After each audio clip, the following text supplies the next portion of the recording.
société ou nation.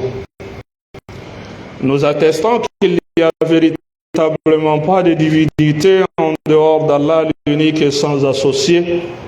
Et nous attestons que notre vénéré Maître Mohammed est son serviteur et messager. Que la bénédiction et le salut d'Allah soient sur lui, ainsi que sa noble famille, ses vaillants compagnons et ses partisans, et tous ceux qui suivront ses enseignements jusqu'au jour de la rétribution.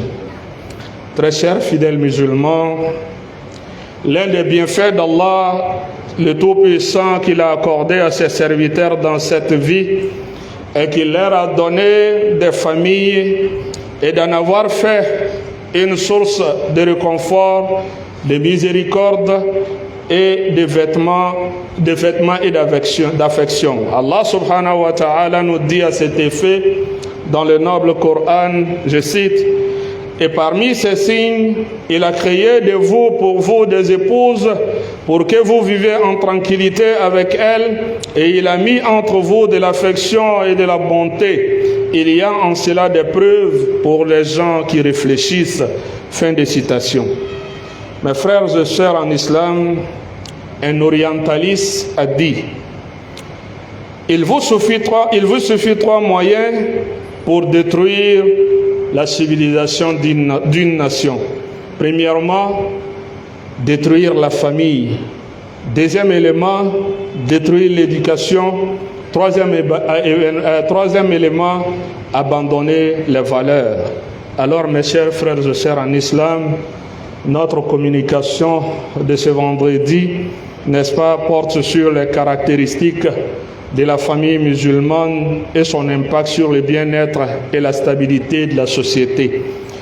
Et au cours de ces sermons, nous aborderons, n'est-ce pas, le premier élément qui est l'importance et la place de la famille dans l'islam.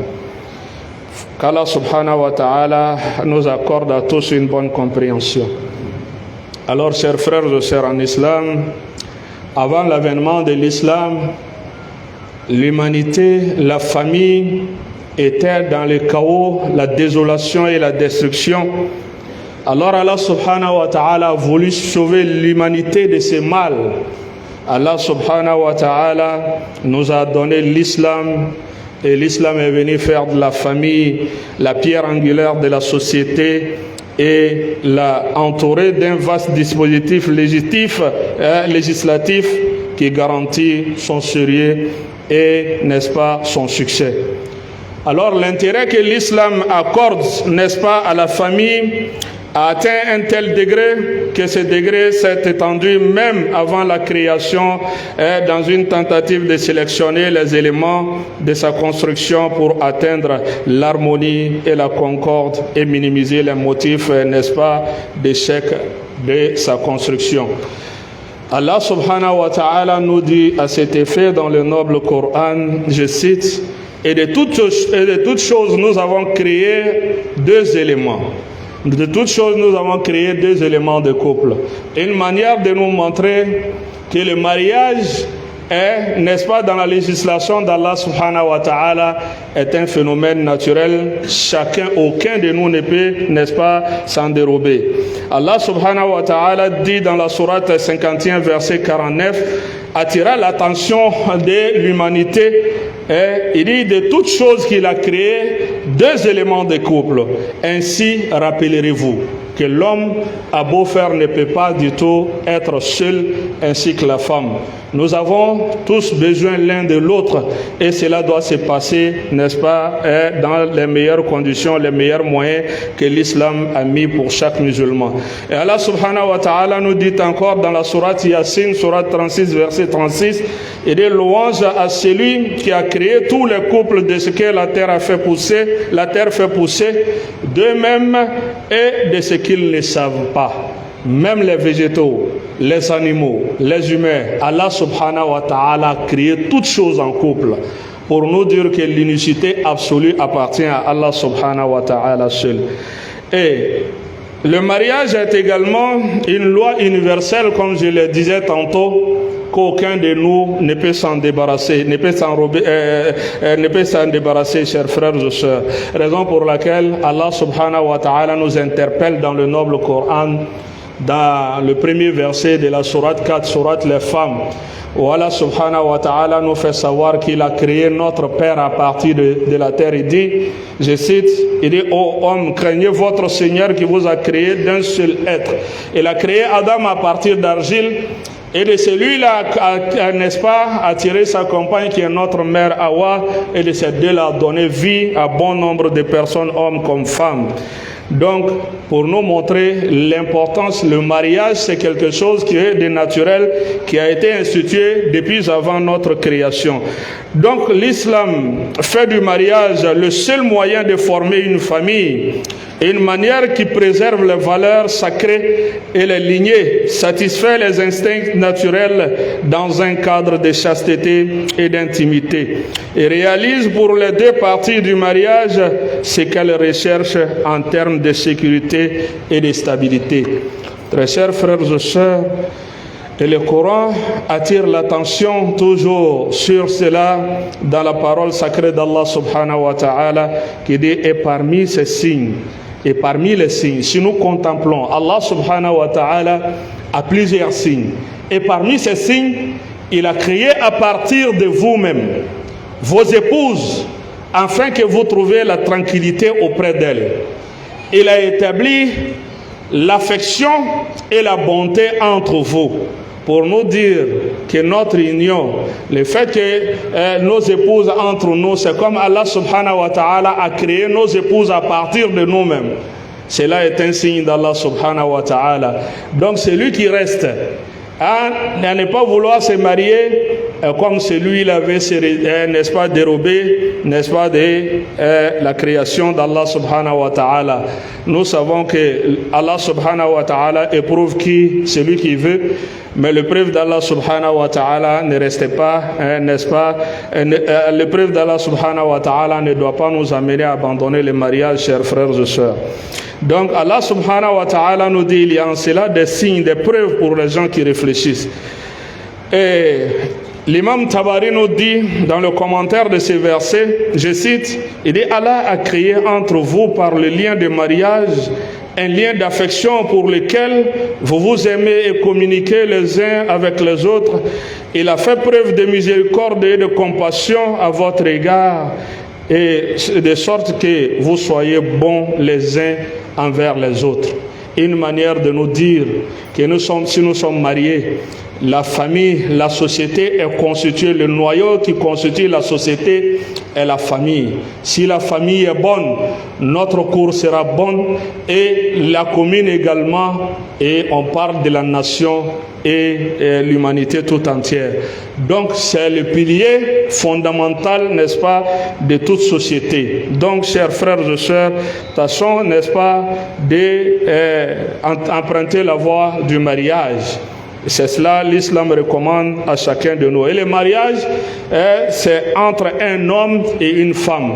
L'islam combat farouchement l'homosexualité, toute forme de l'homosexualité. L'islam condamne cela, la dernière énergie, chers frères et sœurs. Et Allah subhanahu wa ta'ala, dans des sermons à venir, nous allons parler des sentences de l'homosexualité, chers frères et sœurs, pour montrer aux musulmans qu'un musulman doit se marier avec une femme et non un homme. Une femme aussi n'a pas le droit de se marier avec une autre femme, encore moins avoir des relations intimes avec une femme. Donc, c'est en termes de mathématiciens, phase neutre. Ils disent le moins et le mal, deux corps de même nature, se repoussent. Alors, si je suis homme et je n'ai pas le droit d'avoir un homme dans ma vie, comme, n'est-ce pas, compagnon, pardon. Donc, Allah subhanahu wa ta'ala, l'islam recommande vivement et de bien choisir son épouse. Le prophète sallallahu alayhi wa sallam s'adresse aux hommes, je cite, il dit, on épouse une femme pour 4 raisons: sa fortune, sa noblesse, sa beauté ou sa religiosité. Il dit, choisis celle qui a la religion et tu ne t'en mordras pas les doigts. Pour nous montrer que parmi nous, il y a certains qui disent que c'est la beauté qui m'a attiré, Ce n'est pas une mauvaise chose en soi. Il y a certains qui disent que c'est sa noblesse. D'autres disent non, c'est sa fortune. Parce que la femme est beaucoup riche. C'est à cause de ça que je le pose. Il n'y a pas de problème. Mais le conseil que le messager nous donne, sallallahu alayhi wa sallam, c'est sa religiosité. Si la femme est beaucoup religieuse, si la femme a un comportement, n'est-ce pas, religieux, épousez-la donc pour cela. Parce qu'avec ce comportement, la femme sera, n'est-ce pas, susceptible, n'est-ce pas, de vous donner de bons enfants qui seront, n'est-ce pas, l'avenir de toute une nation, l'avenir de chaque communauté ou chaque, n'est-ce pas, nation. Parce que c'est la femme qui passe le plus de temps avec nos enfants. Depuis la conception jusqu'à l'âge adulte, l'enfant est beaucoup rattaché à la femme. Si la femme, vous n'avez pas choisi une bonne femme, elle ne vous donnera pas de bons enfants.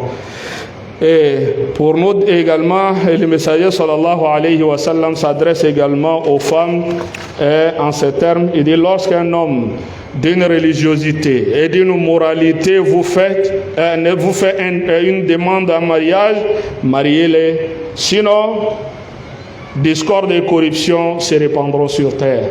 Donc le prophète sallallahu alayhi wa sallam, il a bien précisé. Et dit, si un homme d'une religiosité et d'une moralité vous demande en mariage, il a dit la religion et la moralité. Si la personne est religieuse et la personne est dotée d'une bonne moralité, accordez-lui donc la main de votre fille. Ne cherchez pas à dire il n'a pas de bureau, il n'est pas à la fonction publique, rien. Non. Si la personne est religieuse, la personne n'aura pas à faire du mal à cette dernière. Et elle, n'est-ce pas, elle prendra soin d'elle comme Allah subhanahu wa ta'ala l'a recommandé, chers frères et sœurs. Donc, nous avons un poète qui a dit, je cite, la mer est une école si tu la formes. Tu formeras une civilisation avec de bonnes fondations. La mer est un jardin qui, s'il est arrosé par la pudeur, donnera de merveilleux fruits. Une manière de nous dire de choisir la mère de nos enfants. Et le messager sallallahu alayhi wa sallam a encouragé les jeunes à entreprendre le mariage. On n'entreprend pas le mariage comme ça, mais il a dit que celui d'entre vous qui a la capacité de fonder ou bien de diriger un foyer, qu'il se marie, parce que le mariage va l'aider à baisser le regard et à garder la chasteté. Pour celui qui n'aura pas la capacité de se marier, et les commentateurs nous disent la capacité morale, financière, physique, intellectuelle, bon, mariez-vous. Tu n'as pas la capacité morale ni financière. On te dit, il faut jeûner. C'est le jeûne qui t'arrange. Le jeûne sera pour toi un bouclier entre toi et la désobéissance, chers frères et sœurs. Donc pour terminer, chers frères et sœurs, j'ai dit dans l'introduction qu'un orientaliste a dit que pour détruire, n'est-ce pas, il a dit qu'il vous faut 3 moyens pour détruire la civilisation d'une communauté, d'un groupe ou d'une nation. Quels sont ces 3 éléments? Il a dit premièrement la destruction de la famille, détruire la famille. Pour détruire la famille, il faut éliminer le rôle de la mère, lui faire honte d'être qualifiée de femme de foyer. Et c'est cela que nous constatons aujourd'hui. Nos épouses, les femmes même ont honte de dire qu'elles sont femmes au foyer. Or, femmes au foyer, c'est de pouvoir bien éduquer nos enfants. C'est une manière de détruire nos familles. Les femmes sortent, elles vont se chercher comme les hommes et ce n'est pas une chose interdite. Pour ne pas dire que l'imam est primitif, il n'accepte pas que les femmes travaillent. La femme peut travailler. Mais observez aujourd'hui dans quelles conditions les femmes travaillent. Je m'arrête là. Deuxième élément, il a dit la destruction de l'éducation. Pour détruire l'éducation, ce n'est pas rendre l'enseignant important dans la société et minimiser son statut pour que les étudiants le méprisent. Mais alhamdoulilah, à la Côte d'Ivoire, n'est-ce pas, le statut des enseignants est relevé aujourd'hui. Je ne fais pas de la politique. Je suis un membre de la société civile et je constate également comme vous Le statut des enseignants est bel et bien élevé en Côte d'Ivoire aujourd'hui. Et pour détruire l'éducation, on va tout simplement vous dire que ce qui vous enseigne, les enseignements qui vous procurent, ça n'a pas de valeur, ça n'a pas de poids. Même avec vos diplômes, vous n'arriverez pas à travailler ailleurs. Même vous allez étudier, vous allez avoir les PhD, doctorat et titres de professeur, mais il n'y aura pas de société pour vous embaucher. On va nous faire, n'est-ce pas, mépriser l'enseignant ou bien l'enseignement. Nous allons nous donner à d'autres choses. Or, l'éducation, cela contribuera à la destruction de l'éducation. Troisième et dernier point, c'est de nous amener à abandonner nos valeurs. Aujourd'hui, abandonner nos valeurs, c'est quoi? C'est d'amener, n'est-ce pas, scientifiquement, à amener, n'est-ce pas, à mépriser ou bien à dénigrer les scientifiques ou bien les parents, nos parents, nos anciens. On nous amène à les dénigrer. Non, c'était des anciens. Leur valeur là n'a plus d'importance.